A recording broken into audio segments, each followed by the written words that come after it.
I want to welcome you to this fourth episode of In Search of Miracles. A reminder that you can watch the other 3 episodes on the KGNS website or on the KGNS YouTube channel. And as always, if you have a story you want to share with me, you can email me at ruben.villarreal@kgns.tv. The story you're about to hear comes from Jerry and Lorena. Lorena had been told by a doctor that she would not be able to conceive children. But as always, God had other plans. And so this then became Julieta Alessandra's story. Enjoy.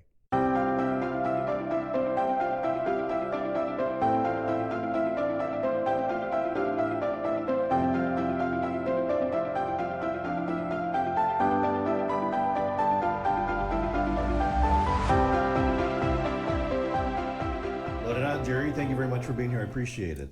Thank you. Thank you for having us here. Absolutely. So, how long ago did you all meet, and where did you meet? Oh my gosh. You want to get into this? Yes. There we go. I was not ready for that question today. Well, who's going to answer it? You have the short version. I do have the shorter version. We met probably, what was it, about 11, 12 years ago? 2005. In 2005, while we both had summer jobs at the mall. At the mall? Yes. At the mall.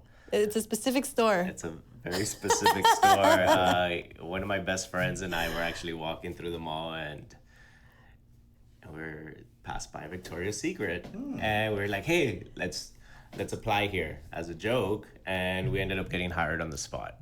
I was already working there You were really Yes, as a beauty consultant.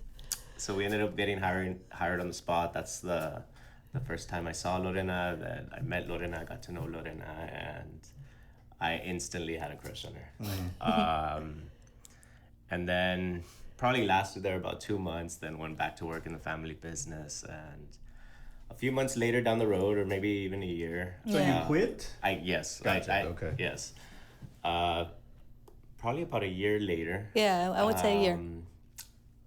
I went back to the mall just to get another, make a little bit of extra money. And the same manager, which was at Victoria's Secret, was now at Aldo shoe And store. I was working at Aldo. Yes, and I walked in, "Hey, are you hiring?" And he's like, "Yes, actually I am." Guess who works here? I was like, "Who?" Lorena. I was like, "What?" I was like, "Awesome." But Lorena had no clue that I had a crush on her, that I liked her, anything. What was your interaction like those first 2 months? Would you flirt with her? Were you all talking? Or Just strictly friendly. business? Just friendly. I had a girlfriend at the time, so I was just very respectable. But I was Well, he was also in the back, so he Yeah, was always okay. helping with the stock. So there wasn't a lot of interaction within the Whenever store. he would come to the front to Yeah. bring stock out, and I was usually on the floor Yeah. with the beauty products. So yeah, the interaction was not every day, but it was whenever he would come to the front of the store and I was there. But you weren't making a deliberate effort to talk to her? I wasn't avoiding it. Okay. All right. Continue.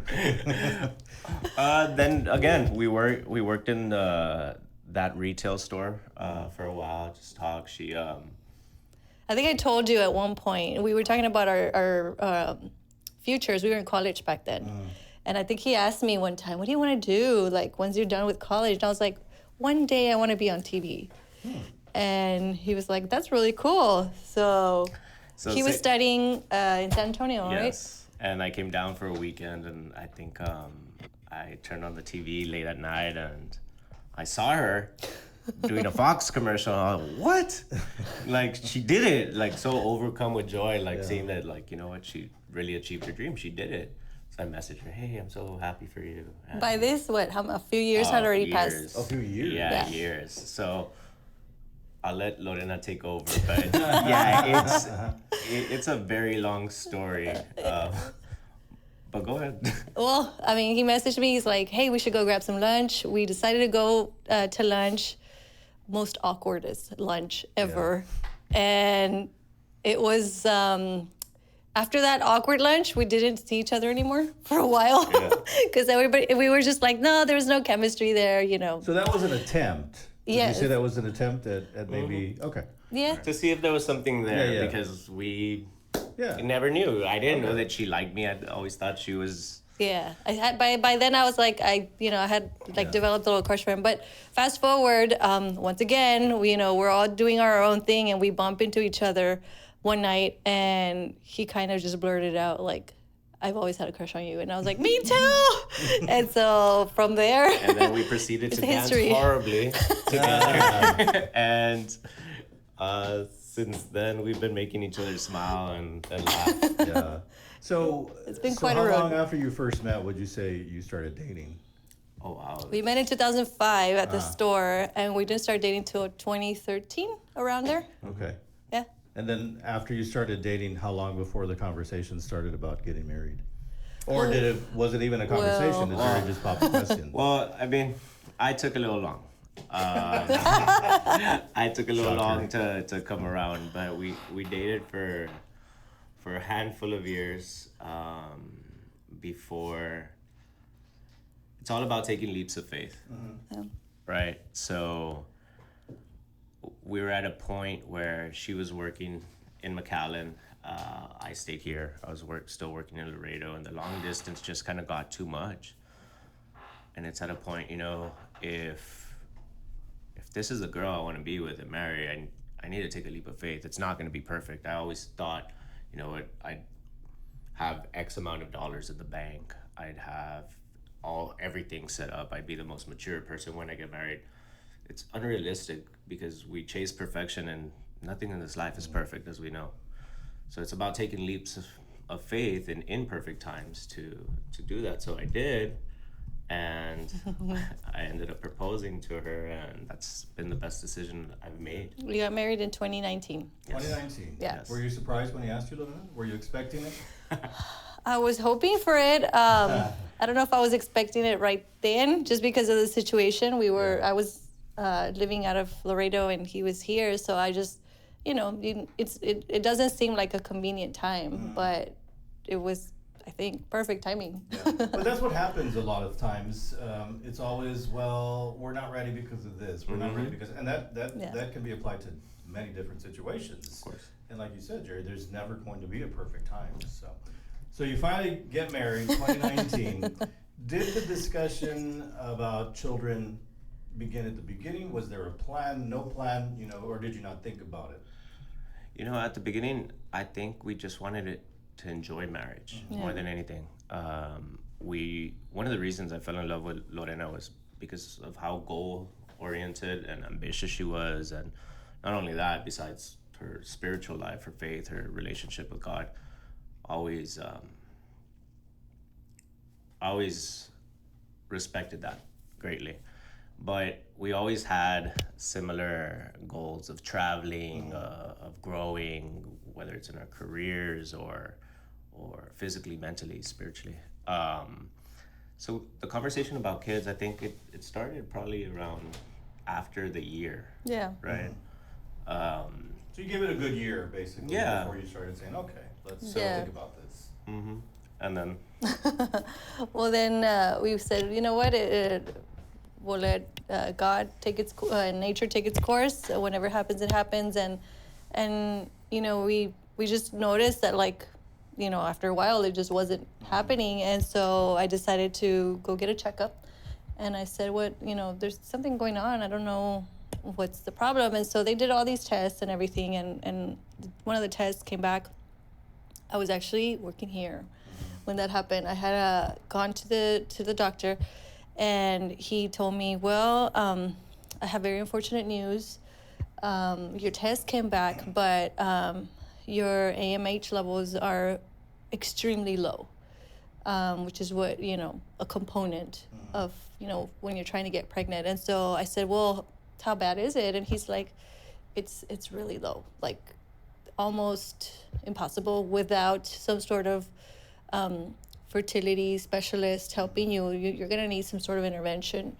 And even at that, we can't guarantee it.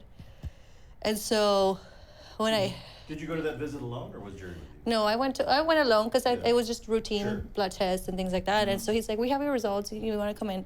And so when I heard that, he said, and I said, what do you mean? Is there any medication, anything I could take, anything I can do? And he's like, no, not at this point.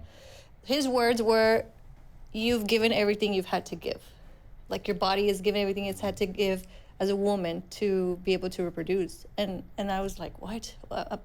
You know, I'm in my early like 30s. How is that already a thing? And so he goes, you're basically at a level of like someone who's much older. And so I was like, what? Like, it was weird because I've always been active. I've always been, Yeah. so I thought that was just so strange. And so I remember clearly that day I got out of the office and I just sat in my car and I just cried. And it was just, you know, I was asking God, like, why? Like, you know, and you know, when you sometimes, you don't want to question God because, you know, we're like this small in comparison to God, right? And we'll never understand his ways, right? His ways are bigger than our ways. And so I just remember thinking like, man, God, like this is all we want. Like, we just want to start a family and we serve you and we love you. And I just don't get it. And so I remember I was there bawling my eyes out and I finally called him and I told him, these are the news the doctor gave me. And he was so comforting. He was like, don't worry. Things are gonna be okay, and I called here when I was working here, and I said I'm gonna have to take the rest of the afternoon off, and I just went home, and it was just for the next few months like depression, I would say, started creeping in, and all these insecurity thoughts, and I said, you know, what if this doesn't work out, like, because Did the doctor in essence tell you can't have children? Yeah. Well, Pretty at least much. if you could. But he goes, there's a very slight chance only if you have some sort of intervention. He goes, what I recommend is you try, but on your own, no. He goes, on your own, you're not going to be able to. So I want to backtrack a little bit. You know, Jerry mentioned your faith. That was one of the things that he was attracted to, Lorena.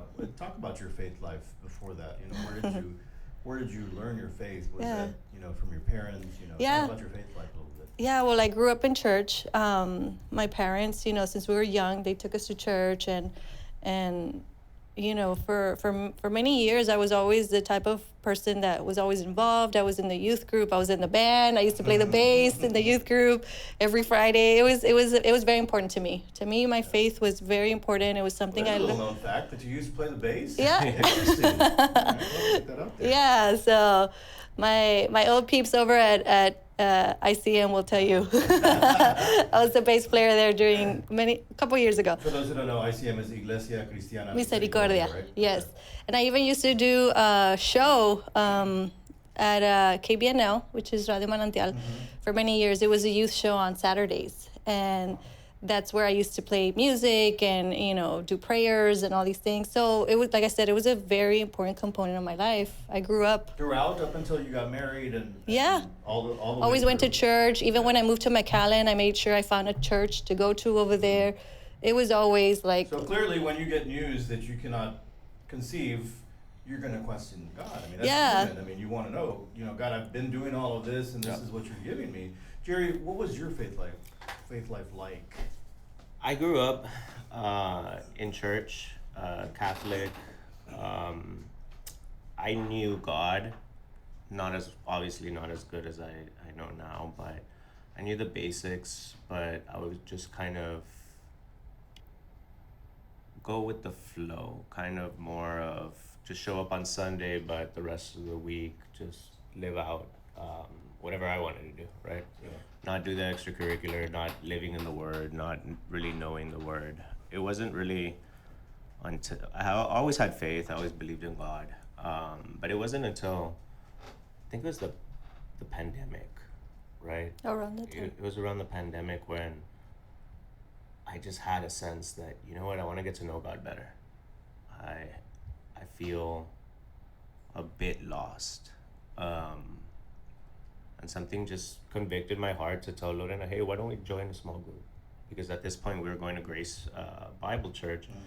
And Lorena would go every Sunday. I'd join her once or twice. I would join the women's group. There was a women's small group. And I would invite him to join in the groups, but he was like, no, not right now. Or, okay. I would much prefer to stay home, watch football, right? But something just convicted my heart during the pandemic to say, hey, you know what? I want to get to know God a little bit better. So we joined a small group, met some good people, and slowly started learning how to communicate with God, because any relationship is built on communication. Yeah.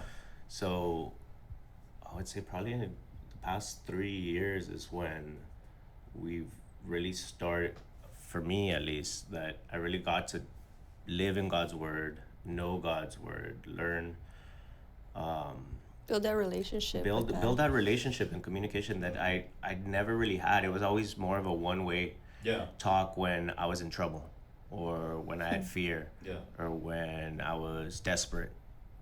But now the relationship is, as soon as I wake up, I give thanks, because it's a blessing just to open your eyes in the morning. It's a blessing just to get home, because so many people take it for granted that they think it's a guarantee that they're going to make it home. Yeah.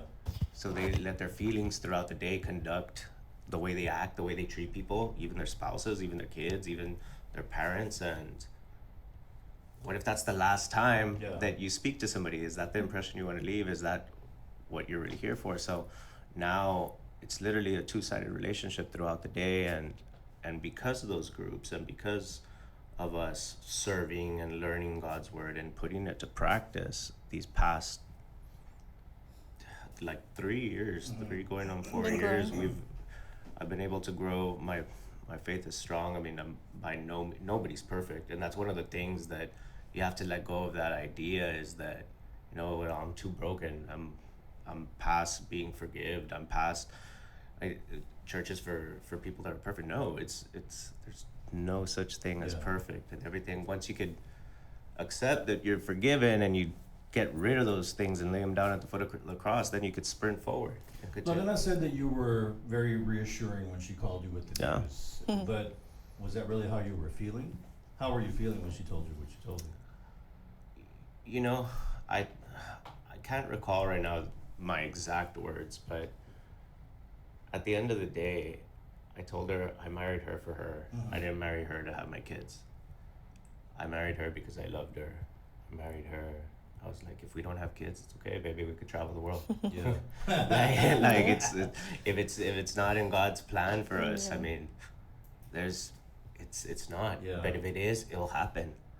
And I think that sounds so typical of a man, right? It's obviously different for a woman, because you feel certain things that, you know, need to happen as a woman, and as a man, you're like, well, you know, okay, I guess we don't feel it personally like a woman does. But even then, I knew, like, to me, it was not just the fact that I wanted to be a mother at some point, but I knew how much he also wanted to be a father. So my heart broke not only for me, but for both of us, you know, because we had those conversations. We had those dreams of being parents one day. What, so you mentioned before I backtracked, you started going into a depression, Lorena. Is that accurate to say? Yeah, I would say little by little, like, you know, there was days where I would just manage to just kind of like sweep it under the rug and say, you know what, it's gonna be fine. You know, he's told me he's fine, we're okay. And then there was days where it was just like reality would sit in, like, you're never gonna be able to bear a child, and you're never gonna be able to, like, it was, I had that I don't know if I just had that pressure, like, it's my fault that we're not gonna be parents, you know, it's or this or that. And even the doctor had said, like, you know, you need to go to a specialist. I knew how expensive that was. So I also felt like that's just not in the cards right now. We're not going to be. It may not even work. It may not even work. Exactly. He did tell me that. And so I was just, you know, little by little, there was days where, like, you know, those negative thoughts creep in, and you're not worthy, you're not good enough. And it was just like, some days I would do really good at hiding it. Other days I would, you know, he would find me, like, just crying about it.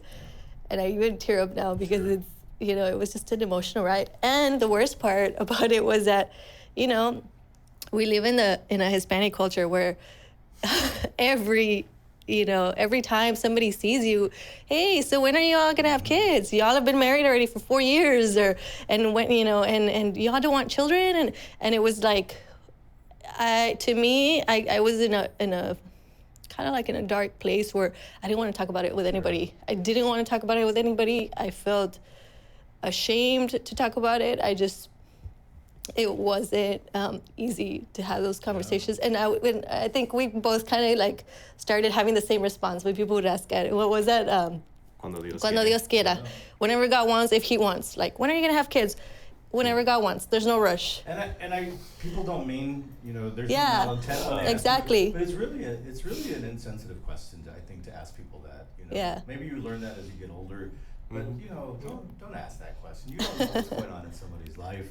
And you beat me to that question because I wanted to ask you, how long after you got married did the questions start coming up? Immediately. Other than from, moms, because moms are going to Yeah. We were supposed to start the factory after that. When did people start asking you after you got married? I think maybe like, a year in? After about They a gave year. you the year and then they said, all right. Yes. Okay. Yeah, because everybody knows, like, you want to have a year to kind of settle in and all that. But after a year, it was just becoming more and more constant from everybody. And like you said, nobody was trying to make us feel bad. It's just, after finding that out, it's like, how do you say that to people? And one of the things is that, out of respect for our privacy, is that our families really didn't know, because they would continue to ask, but but it's not that we're necessarily lying. It's that we also had faith that we've heard of miracles, we've heard God works in mysterious ways, and if it's his will, there's nothing that could stop it. And we always carried that little seed of faith wherever we would go.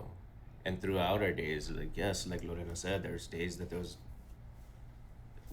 depression and it was dark, but we had that mustard seed of faith, and always carried that and said, you know what, like, it's God's will, it'll happen. And going to church and staying active, that's what another thing that helped us through it. Like, that's when you had those conversations in your mind where you're like, yes, I'm in this dark place, but hey, like, all my life I've learned that, like, there's nothing impossible for God, and that God always has a plan for everything. Maybe it's not his timing right now, but you know what? It's okay. And we said, even if it doesn't happen, it's fine. Like, we're not going to sit around and just be upset at God. Miserable. Be miserable, exactly. Because we took an active approach at life to get better. I mean, physically, mentally, spiritually, every day we committed to start eating healthier, right? To waking up earlier, to reading more, to working on our bodies, making sure our minds are in the right place, making sure our spirits early in the morning wake up with gratitude instead of everything throughout the day. And all those little changes made us ready to be parents. Better. Eventually, we told our family after a while, like, this is what's happening. And so they were like, well, you know what? God knows exactly what he's doing. I remember my mom, maybe there's a reason why God's not allowing it to happen right now. Maybe you're not ready. Maybe you guys need to grow more. Maybe he wants you in a better place, or maybe God doesn't want to give you a heartache you can't handle, a lot of things. And so she kind of brought things into perspective for me too by reminding me of that. Yeah. What's different though is that you were told you couldn't have kids for the most part. So to hear these things, you could say, those are reassuring words, but you could always go back to the fact, but the doctor said, I can't have kids. So it's got to be difficult to hear those reassuring words from family, but still know that in the back of your head, this is what the doctor said, though. So turning the corner, did you just leave it open to God and it happened, or how did, let's get to the point where you got pregnant. So yes and no. Okay. I had to go to the doctor again. Yeah, so this year. Lorena had to go to the doctor. You want to say that side of the story, and then also okay, let's go. So I had to go to the he has his side, I have mine, but they're all connected. So I had surgery last December. I don't know if you recall. I had problems with my shins, blah blah blah. The recovery was rough, and I just seemed like I couldn't get a break, right? And I was like, oh gosh, like, like I'm so ready to just move on. And then in, I think it was April, might have been April or March. April. Yes, it was in April. I ended up going back to my doctor, the one I had gone to that had told me these news 2 years prior. And I told him I'm having an issue, something completely unrelated. And so he's like, no, you're fine. I'm gonna give you medication. And he goes, hey, he brought up the subject again. Hey, I'm seeing here on your file that 2 years ago you came and I had told you the test came out like this. And have you visited a specialist? Are you still considering it? And I said, I haven't. It's kind of out of our budget right now. We don't know if we want to. He goes, your time is running out. I'm already, at this point, I was already 36. I just turned 37 last week. So he's like, your time's running out. If you really want to even consider having a family, you have to do this now. And I was just like, oh gosh, like, okay. And he goes, I'm going to give you my specialist number. You're going to have to call San Antonio, this and that, because there's nobody like that here. And so I said, okay. So I went home. I had this conversation with him. Mind you, leading up to those months in April, we were just, we took another leap of faith, which was buying a house. And so I had the conversation with him. I said, look, this is what the doctor said. Do we want to continue just leaving it up to God? Do we want to try going to a specialist? We just purchased a house. I don't know if we can even afford that right now. It's just very overwhelming. Like, how are we even going to do this? And I remember his words were, well, if it's God's will, he will provide. And I was like, okay. But in the back of my mind, I'm like, how is he going to provide $30,000 for a treatment, right? Like when we just bought a house. And so, I mean, it's overwhelming, purchasing a home and getting locked into a 30-year mortgage and then having to think about that. And so that's a lot of pressure that the doctor put on you. He did. He really did. Your biological clock is ticking, and you need to do it now. Like yesterday, he told me, and so those were his exact words. And so I was like, oh my God. So we decided to pray about it, and then I don't know if you want to jump in. Well, to backtrack a little bit, let's go back a year. A year ago, what was it? May the 29th, 30th? 29th. May 29th. So last year, May 29th, I took a leap of faith to get baptized. I just had a conviction in my heart, and I said it's something I want to do.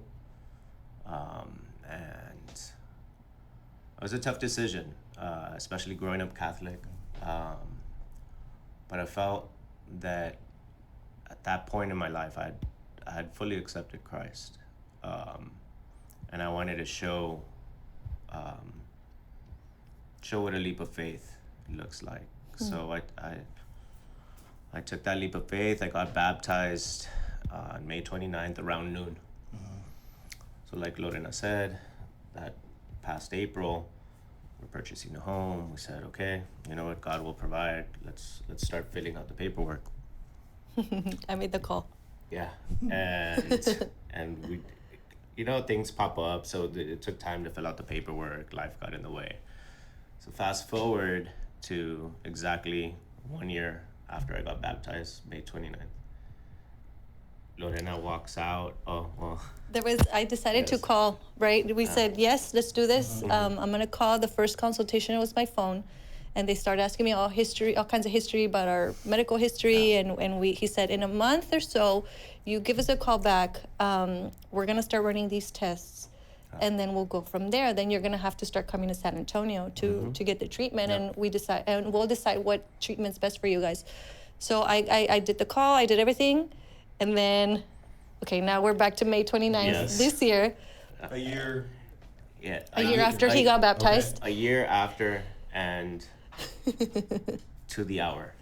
Yes. Lorena walks out of the restroom shaking with a pregnancy test, saying, I'm pregnant. Bawling and I'm like, what?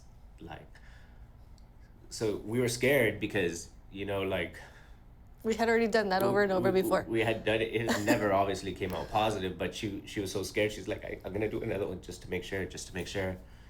And sure enough, and then probably about 30 minutes later, I was like, Lorena, this is the 1 year anniversary to the hour that I got baptized. to the hour when you walked out. Yeah. And And it was funny. It was Memorial Day. We were both off that day, and he was watching TV in the living room. And I hadn't even told him I was gonna take a test because we didn't want to get our hopes up. And it was weird, right? Because I was like, oh my gosh, like I'm gonna just get tested. It's weird that whatever. And so I got tested, and I literally told him, I was like, please tell me my eyes are seeing this correctly. And we just couldn't believe it. We like dropped to our knees and thanked God so much that day. And I even thought like I need to take another test just to make sure. How many did you take? I took two, but I waited like a few hours. Yeah. I was like, I'm gonna wait until later. And so yeah, sure enough. And I said, no, it's this is for real. It's happening. I think even up to the doctor's visits, we were still like, Oh. Wow. So we went to, and so we're like, what should we do? And I was like, I need to call the doctor. I need to tell him. And I went back to him, and he's like, what is this? You're pregnant? I hadn't even been a month that I had gone to see him for something else. Yeah. And I said, yeah. He goes, how did this happen? Like normal people? I was like normal people? And he starts laughing. He's like, so you didn't go see the specialist? I go, well, I called, but then that was it. I said I didn't have to follow up with anything else. And we just thank God for it, because we said the moment we decided to completely leave it up to God's hands, we did not know how we were going to cover the cost for it. We had just purchased a home. Yeah. We had just made that commitment. I think it's the moment we finally both decided, you know what, God, it's in your hands. Yeah. You will provide, you will guide us. That's when God said, okay, here you go. Like, That's amazing. I think that's when God decided to reward our faith. What I just want to take you back to that moment that you found out, Lorena. What went through your mind? Everything. All kinds of emotions, like Yeah. just joy, like undescribable joy, for disbelief, like complete shock, because I really was like, is this really happening, God? Like, I mean, honestly, like I was like, 2 years ago, I was sitting in my car questioning you, and just like completely all out of faith, and now like, you saw us, and that was my prayer right before all of this.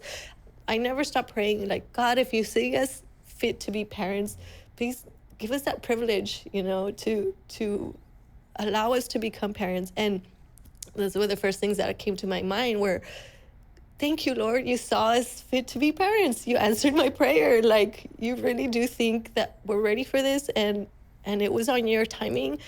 And I just couldn't believe it. What a testimony. Yeah. Sherry, what went through your mind when she told you? When you saw the test? The first words were, God is good. Yeah. I was at a point that A year to the day after Yeah. you made that to the hour. When he told me that, I was like, no to the way. hour. It was around noon when I got baptized. It was around noon when Lorena walked out of that restroom shaking. I just said God is good and hugged her. We cried. Yeah, a lot. And then we hit our knees and gave thanks, because we know the only explanation was God. Yeah. Yeah, and it's funny because I always find it, I've always learned from previous experiences, right, and in my walk with God, like, God always, like, has perfect timing. He could have let us do this like normal people, have a child right up until when we decided a year after, but God is a God of extraordinary circumstances. He doesn't allow you to just be ordinary when it comes to, glorifying him. It's like, this wouldn't be such a powerful testimony had it just been, something that happened years ago. You can't have a testimony without a test. Exactly. And we had to go through that challenge and that difficult time. And at the time, it was just like, why do we have to go through this? I hate being in this dark depression. I hate being in this, not being able to be a mother. But now it's like, I understand the value of it. God wanted to, at the end of the day, it was to glorify him and to give hope to others. And Lorena, I know that you are involved with an organization that deals with children. Yeah. And I'm going to guess that you being involved in that organization had a lot to do with what you were going through. Yeah. Yeah, it really did. You wouldn't have been able to help those kids those No. families had you not have gone through this. Exactly. Yeah, and I remember God put it in my heart a few years ago. I saw a commercial. We run those commercials here, and I was like, oh, I'd like to help. You know, these are children that, you know, and even in your mind, you're like, man, like God gives these families children, and they don't take care of them, and no one speaks for them. And so I remember thinking, like, you know what, I'm gonna do my best to try to help. And my case just closed in May. Wow. Yeah, that's the funny part. But actually, yeah, my case just closed in May. Usually these cases last a year long. Mine took 3 years, and it happened in May, right when we found out. Yeah. A few days difference when we found out we were. Now that you said that, you need to quickly tell us, you know, what was the organization and what were you working on? Because that's extremely relevant to the story, I think. Yeah, so I'm a casa advocate, which is a court-appointed special advocate for voz de niños, and I joined 3 years ago during the pandemic. Are you getting chills? Yeah, I got chills a long time ago. Yeah, and yeah, I decided to join and help, and so usually they'll give you a case. The case lasts about a year or so, and you know you're the voice for the child. You know, you go to court proceedings, you recommend to the judge what's the best step to take. You also have to visit with the parents, with the fosters, attorneys, everybody involved. It's like it's your case. And so I remember I got this case in 2020, back in August of 2020. She was a newborn baby, and you know, it was a very difficult case. It was very difficult because we ended up having to terminate the rights to the parents. But, you know, after that, you still kind of have to hang on to the case until that child is either found a permanent placement or adopted. And so, you know, this case kept getting delayed and delayed and delayed for one reason or another. Finally, the child was adopted by family members, and we ended up going to the adoption hearing back in May, and it was just beautiful. Like, it was so awesome. This was right before we found out we were right before we found out we were pregnant, and I was there. I took the day off from work, and I said I have to be there. And it was just awesome. The family was like so gracious. They were like, "We need you in the picture with the judge. You're like family now." And so we took the picture, and it was just like, you know, a beautiful, happy ending for the family. And I still keep in touch with them. We just went to the baby's third birthday party. Wow. Yeah, like not long ago. Did you make the connection? Did you think? No, I mean, actually God no. literally had you help this child and this family. Yeah, for those 3 years. That's... And what I thought was strange was like, why is it so long? These things don't. And even my supervisor at the Voz de Niños, she was like, these cases shouldn't drag this long. They just, Wow. and you know, and it's so funny now you mentioned that it ended in May, and a few weeks later we found out God wanted us to see that case through, and.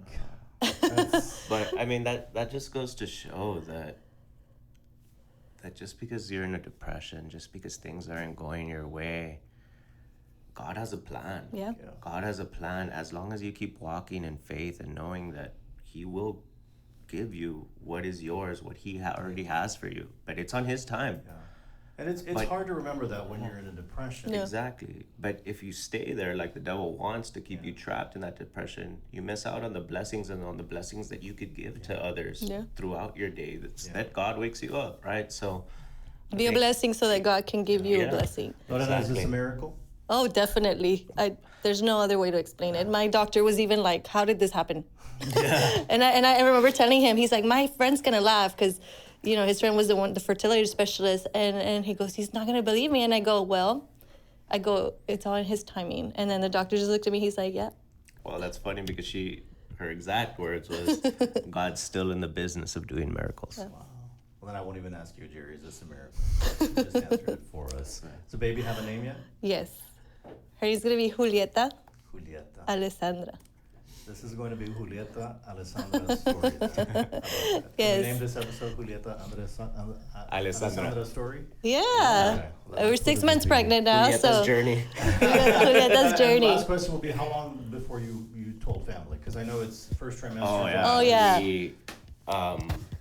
We waited the first trimester, 3 months. Waited a good while. And we told them back in July.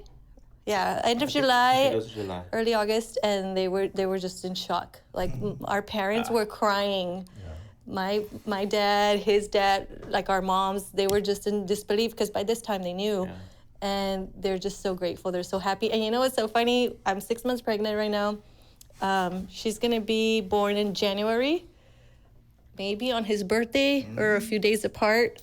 So I know he's really excited about that. I am pumped. As hard as I mean, everything that you've been through, just as hard had to have been knowing you were pregnant and not being able to tell anybody. Oh, yeah. That had to have been. Yeah, of course. I mean, and then you still have those fears, right? Yeah. Because you finally get something that you've been praying for, and you hear stories of. Yeah, I mean, the doctor even said, he's like, you just got to be careful. There's that, I guess, belief, right? That like you're at a higher risk once you're past a certain age. I'm 37 years old, and this is our first child. So, there is those worries that creep in sometimes, like, oh my gosh, like I'm not a spring chicken anymore. I can't be, whatever. But no, then I get reminded, like, God didn't allow you to go through all that just to not complete the miracle. God doesn't do things halfway. No. He will always see them through, no matter if you have, obstacles along the way or anything. Like, it's always about never losing the faith and never doubting that God has already brought his promise to completion. And when you get opportunities to glorify God, you take them. Yeah. Like this. Lorena, thank you for telling your story. God bless you. Oh, thank you. Jerry, God bless you. God bless you. And Julieta, Alessandra, God bless you. Thank you. Thank you for allowing us to do that.